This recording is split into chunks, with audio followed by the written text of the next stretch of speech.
All right, let's talk tuna today. Tuna is super popular here at Aroma Time. And often there are many reports on TV, and you see shows and you read articles about how tuna is high in mercury and it's not safe to eat it every day. And then all of a sudden you'll read an article that says, well, gee, it's okay to eat a couple times a week, it's okay to eat here. And it's such confusing information on tuna. Now, tuna happens to be one of our best selling dishes, and of course, we take pride in tuna like we do in all of our other ingredients here at Aroma Time. So I just want to go over the basics of tuna and what separates tuna apart, because it's true that when you do read those reports and you see the mercury contents that they're quoting for tuna, certain tunas have that and certain tunas do not have that. So let's talk about safer eating of tuna, or how to avoid the higher mercury levels in tuna. So first of all, there's probably about 50 species of tuna alone. I think there's 47 or 48 exact species of tuna worldwide. Now, we serve albacore tuna. Albacore tuna is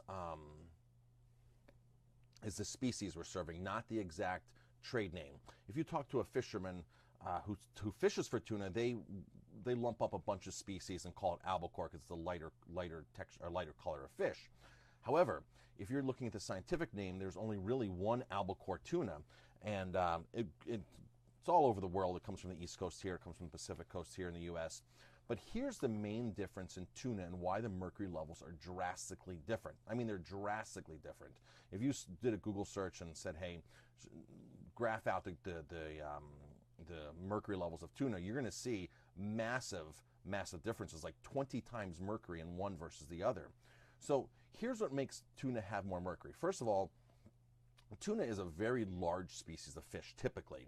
Out of those 48 species of fish, some of those tuna can grow up to, 1,500 pounds. That's the bluefin tuna. So the fish gain the mercury content in the fish while they're living. And the longer they live, the more mercury content the fish is going to have. So that's just a simple equation. The older the fish, the more mercury it's going to. Bluefin tuna can live up to 25 years. Some tuna mature at 3-4 years, 5 years is their average life. And then bluefin tuna, which is a prize sushi tuna, will live up to 25 years and growing to 1,500 pounds. That's as big as a cow, bigger than a cow. That's like a big bull. If you're trying to compare how big that tuna would be, and those are the prize catches that they use for the Japanese sushi restaurants in Japan. So the most common tuna on the market is going to be called ahi. Ahi is sort of like a trade name for yellowfin. Yellowfin tuna grows to be about 155 pounds. At 55 pounds is when they start to mature, which means they've reached a point where the fish can actually reproduce and that catch can be sustainable. So 55 pounds, 150 is the max. That is yellowfin. That is the most popular tuna out there. When people go to restaurants, they talk about, oh, I had the ahi. The ahi was delicious. And people even come to Aroma Time and said, oh, your ahi. We don't serve ahi whatsoever. We've never served ahi, but ahi probably is the number one most popular tuna. When you go to a Japanese restaurant here in America and you get the tuna roll, you get the tuna sushi, you're most likely having ahi, or also known as yellowfin. So at 150 pounds, that's still a large fish. 150 pounds is quite a large fish.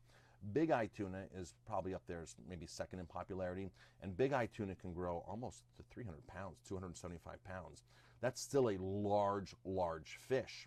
That's larger than the yellowfin. And like I said, like the bluefin is those 1,500 pound catches.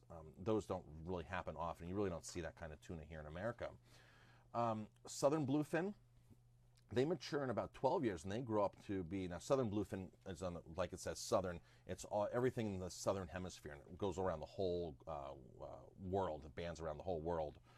Southern bluefin grow to 450 pounds and they mature in 12 years. So the tuna that we use here at Aroma Time, because people love it, it's an amazing tuna. We've been using it forever, and I got hooked on this tuna back in 1998. And it was an amazing find, and it opened up my eyes when this is one of the first sustainable seafood products I actually discovered. And it's actually Pacific caught albacore tuna from the Pacific Northwest, Oregon and Washington State. And of course the catch can go up into Canada there, into Vancouver. That's all the same area. So if you see Canadian albacore tuna from Pacific Northwest or Oregon, It's sort of the same. Now, the only difference in, of course, the tuna is the same. The only difference is the quotas might be different, which they catch in the U.S. versus what they catch in Canada. But the fish swim back and forth. Tuna is a migratory species, so it does swim all around the ocean. So to say you're getting Canadian or the U.S. and it's a different fish that's really not true. The fish has crossed borders by itself. It's just the quotas are different from the U.S. to Canada. So why is this tuna so special? Because this tuna matures at a very young age. And it matures at about 25 pounds is when they can reach reproductive peak. So you have a 25-pound fish that's about this big, right? Versus a fish that's 150 pounds, or a fish that's the size of basically a cow. So different maturity ages are drastic in the accumulation of mercury in tuna.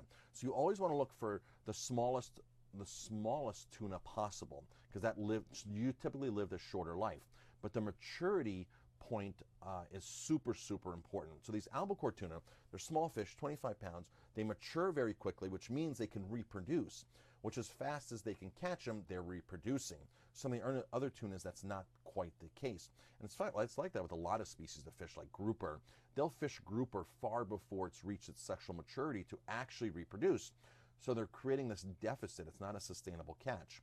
So the albacore tuna from the Pacific Northwest, they're line caught, which means one hook, one line, or they're referred to as pole caught, which means they're not netted, there's no bycatch issues, they're not long line caught. Now, just because you see the word albacore tuna, because a lot of restaurants do have albacore tuna, you can never assume that it's the Pacific Northwest pole caught albacore tuna. You can catch tuna off of Long Island albacore tuna, and these albacore tunas are 70, 80, 90 pounds. They're big albacore tunas. And again, the larger the fish, the longer it's lived, and the longer it's been out there to bioaccumulate the mercury content. So when you read those charts on mercury, you can see a vast different levels of mercury, and it's very confusing to the average person, because like, well, the mercury is this level, the mercury is that level, well, what is it? If you ever want to get a really true good graph of mercury levels in fish, I would go to the Environmental Working Group, EWG.org. In fact, if you're concerned about any food you eat, EWG.org is a great place to start. They analyze and do independent studies on tons and tons of different foods and chemicals and beauty products and all that kind of stuff. They're truly out there to help us make great decisions. So I use EWG a lot, EWG.org. So tuna does eat other fish, and of course, as you bioconcentrate, you're eating one fish to another fish, and the fish is growing larger and larger. That's where the mercury is actually accumulating. Now, what makes tuna great is the fat content. And of course, the fat content is exactly where the tuna actually store the mercury. So the fattier the tuna, you're going to have more mercury. So even if you have one piece of tuna, one tuna, the belly piece versus the loin piece can vary drastically in the amount of mercury that's in that particular fish, just because of how the fat is distributed. The belly is typically always the fattiest part. And when you go to a Japanese restaurant and you see toro or otoro or super toro, those are the terms, those are the super rich, fatty belly. And I've seen this before. I've worked with it at other places before. And it has so much fat in this that you can literally take it out of the freezer, frozen solid, and start slicing it out of the freezer, because you're just slicing fat. It's like slicing butter, and it doesn't freeze like normal flesh would. So you can just slice right away, and it's an amazing product of people who really enjoy that and appreciate it. But you always have to understand that came from the bluefin tuna, which it can grow to 1,500 pounds, which is loaded beyond belief with mercury. So if you're a super toro fan, an otoro, if you like toro, eat it with extreme caution. I know some people who swear by eating a lot of cilantro, they chelate mercury out of their system with cilantro. It's an alternative therapy, but you have to juice it and do a lot if you have mercury poison. So just to recap this super quick, tunas all vary drastically in the amount of mercury they have. Basically, the larger the fish is, the longer it's been alive, the longer it's been out in the ocean to actually bioconcentrate the mercury. The mercury is stored in the fat of the fish.